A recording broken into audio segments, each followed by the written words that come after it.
Bonjour à toutes et à tous, bienvenue sur KTV, Kwezi FM, le 106.9 pour un temps de parole, toujours en direct à la radio et à la télévision. Notre premier invité n'est autre que Raos, on est content de le recevoir, ça fait longtemps qu'on l'a pas vu sur un plateau. Raos, bonjour. Bonjour. Merci d'avoir accepté notre invitation. Alors il paraît que maintenant, il paraît que vous allez parler doucement. On a dit, tu vas voir, Raos, maintenant il a changé, il dit bonjour, comme ça. C'est normal. Parce que... Allez, on va rentrer dans le vif du sujet, si vous êtes d'accord. La situation actuellement, de manière générale, on va parler de faits d'actualité pour commencer. La situation au niveau de la délinquance, on a découvert une Kalachnikov qui était à vendre. Là, on vient d'apprendre qu'à Doujani, il y avait ce week-end 2 tasers qui étaient à vendre pour 15 €. On a appris également qu'il y avait d'autres armes qui étaient à vendre. Est-ce que ça vous inquiète tout ça, cette situation ? Je ne suis pas d'humeur à être inquiet. Ouais, c'est pas votre nature. Non, ce n'est pas dans ma nature parce que le monde est ainsi fait. Nous avons des actifs et des passifs. Nous devons toujours travailler pour connaître l'équilibre. Qu'il y ait quelques armes qui circulent, nous le savons depuis très longtemps. Parce qu'avec la porosité de notre frontière, il est sûr que ce genre d'armes existe. Ouais. Et ça vous inquiète pas plus que ça? Non, parce que... Vous êtes convaincu que ces armes existent? Et ces armes, si un jour on les retrouve entre les mains de la délinquance, ça vous pose un problème ou pas? Quand vous me parlez de délinquance, souvent je suis choqué par le mot délinquance. Parce que c'est un mot, en fin de compte, générique. On ne trouve jamais de coupable quand on parle de la délinquance, comme si c'était l'essentiel de ce qui se passe à Mayotte. Aujourd'hui, je suis arrivé avec le soleil. Voyez-vous, il fait beau ce lundi. Donc je ne veux pas commencer à rajouter avec la grisaille qui a prédominé ces derniers temps. Donc il vaut mieux se voiler un peu les yeux et non, dire c'est pas se voiler les yeux, mais aller à l'essentiel. Ouais. Voyez-vous, quand on me dit qu'on a découvert une calache, ouais. La calache, ce n'était pas pour l'utiliser. On voulait la vendre pour avoir de l'argent. Le problème est donc social. Oui, mais d'accord, mais ça c'est pour le vendeur. Mais celui qui va l'acheter, c'est pas pour la prochaine. Mais oui, mais justement. Donc, c'est la personne qui avait la calache qui pose problème. Si nous pouvons stopper l'affaire au début, la calache n'arrivera pas au malfrat. Parce que la personne qui avait la calache aurait pu l'utiliser à Cavani, ou à l'abattoir, ou à Kourou, n'importe où. Mais le problème qui se pose à Mayotte, c'est un problème social, un problème de famine qui s'approche. On dirait qu'on va vers Tuliar. Voilà pourquoi je préfère Majunga. Il pleut bien, il y a pas de... On est bien à Majunga par contre. Raos, le port et le conseil départemental, on va en parler. Vous faisiez partie de ces gens qui soutenaient bec et ongle, j'allais dire, Idanel. C'est toujours le cas aujourd'hui? Il faut restituer d'abord les informations. L'histoire du port Longoni date de la mandature de Douchina en 2008. Oui. Et l'équipe qui était là n'a pas été à mesure d'attribuer la DSP à un gestionnaire, alors que certaines règles du droit ne s'appliquaient pas encore à Mayotte. Quand nous sommes arrivés en 2011 avec la présidence de Daniel Zedani, nous étions pressés par deux problèmes majeurs. Le problème de Matisse, qui nous avait été laissé par la mandature de Douchna, et il y avait cette fameuse DSP. Donc nous avons pu régler le problème de Matisse, et il fallait régler dans la foulée la DSP, parce que nous devions à tout prix trouver un gestionnaire. Parce que ceux qui avaient la charge de la gestion du port n'étaient pas légalement à mesure de le faire par rapport au contrat qui était signé antérieurement. Donc nous travaillons dans l'urgence. Et troisième problème, et non pas des moindres, il y avait ces 92 millions de déficit laissés par l'UMP. Donc quand je vois ces gens venir se pavaner ici, je m'interroge sur la capacité des électeurs mahorais à les corriger correctement lors des élections et non pas corriger ceux qui travaillent pour Mayotte. Donc effectivement, vous avez dit au début que souvent on marche sur la tête. Ici, moi j'aimerais bien qu'ils marchent sur les pieds comme moi ou avec les pieds. Ouais. Sam, là-dessus, sur le port. Vous n'avez pas tout à fait répondu si vous soutenez aujourd'hui Idanel ou pas sur le conflit qu'il peut y avoir. C'est ma première question. Je l'ai dit, je ne soutiens personne. Mais dès lors que nous avons attribué la DSP à la société MCG dirigée par Madame Nel, il est de mon devoir en tant qu'ancien président de la Commission des finances et du développement économique que cette DSP soit opérationnelle.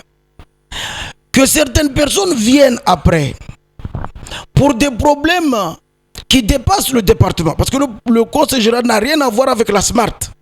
Le Conseil général a signé une convention avec la MCG. Le président actuel doit rester à ce niveau. Mais s'il y a un conflit entre la MCG et la SMART, c'est une affaire extra-conseil départemental. Voyez-vous?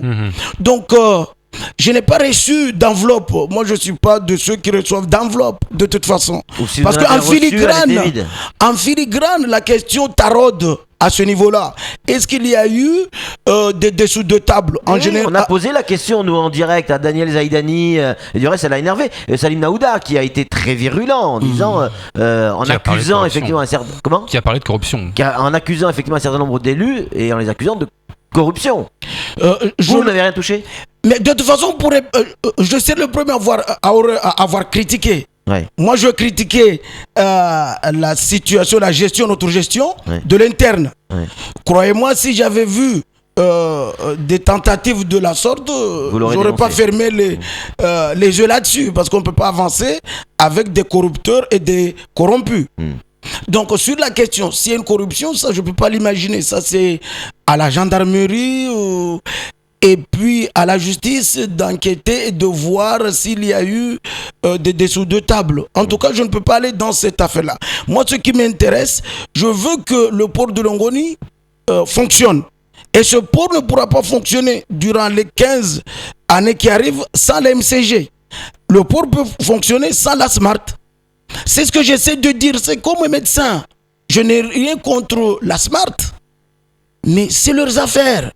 Voyez-vous, quand un gérant de la SMART me dit le paragraphe 5, le paragraphe 4, il a lu le premier paragraphe, ça veut dire quoi? Il ne l'avait pas lu avant? Pourquoi je n'ai pas été saisi de 2013 à 2014 et de 2014 à 2015? J'étais le président du conseil portuaire quand même. Donc si je n'ai pas été saisi, c'est qu'il n'y avait pas de problème. Mais s'il y a un problème, c'est un problème autre que je peux comprendre. Si aujourd'hui la SMART veut travailler avec la MCG et qu'entre-temps, la gestion, la direction de la SMART va vendre une partie de ses parts, va ouvrir son capital à des réunionnais, naturellement, c'était pas peut-être dans leurs affaires à ces entreprises quand elles confectionnaient la DSP. Voyez-vous? Mais dans le cadre de la DSP, est-ce que, selon vous, tout ce qui est expliqué dans la DSP, c'est appliqué? Est-ce qu'on respecte les règles? Première question. Est-ce que Idanel, par exemple, a payé son loyer au conseil départemental de toute en façon, 2015? Idanel respecte, a même trop respecté le cahier de charge. Ouais. Parce que le problème qui existait, c'était quoi? Le département devait acheter les outillages. Les grues, c'était au département de l'acheter. Ouais. Et nous n'avions même pas la capacité de financer nos investissements à nous. Et allez nous dire de donner de l'argent pour acheter une grue. Si vraiment la SMART, est-ce qu'on me fait parler de la CCI? Mais la CCI, c'est une chambre consulaire, ce n'est pas une entreprise. Voyez-vous? La CCI ne pouvait pas acheter cette grue ou ces grues à ce moment-là, parce que le port lui-même n'était pas en situation de fonctionner comme un port moderne. C'est une invention nouvelle de 2013, parce que nous sommes dans un département que ce port va être modernisé. Donc il faut qu'on close ce chapitre, parce que aujourd'hui, si la SMART fait tout un tintamarre, c'est parce qu'elle ne veut pas payer des loyers à Madame Nel. Pendant des années et des années, la SMART n'a rien payé. Mais en 2014, j'étais avec le gérant, il me disait qu'ils font un résultat net de 8 millions par an. Donc voyez-vous qu'il n'y a pas de problème de trésorerie au niveau de la SMART. Et ce n'est pas le rôle des femmes leaders qui peuvent s'autoriser à aller à la Smart, au port, emmerder le monde, excusez-moi du terme, en disant que on veut sauver un manutentionnaire historique. J'ai jamais entendu ça en droit économique. En économie, il n'y a pas d'entreprise historique. Il y a le canal historique, mais ça se passe en Corse. Donc, mais ce n'est pas à Mayotte quand même. Donc, s'il vous plaît, il faut que la Smart accepte de travailler avec le gestionnaire. Si elle ne veut pas s'aligner, elle doit quitter le port. Et je le dis en respectant mon choix, mon vote. Moi, j'ai voté pour que ça marche. Je n'ai pas confiance à la Smart et à sa gestion parce que j'ai pu participer au sauvetage de la Smart en 2006, en 2007 quand j'étais maire de Koungou.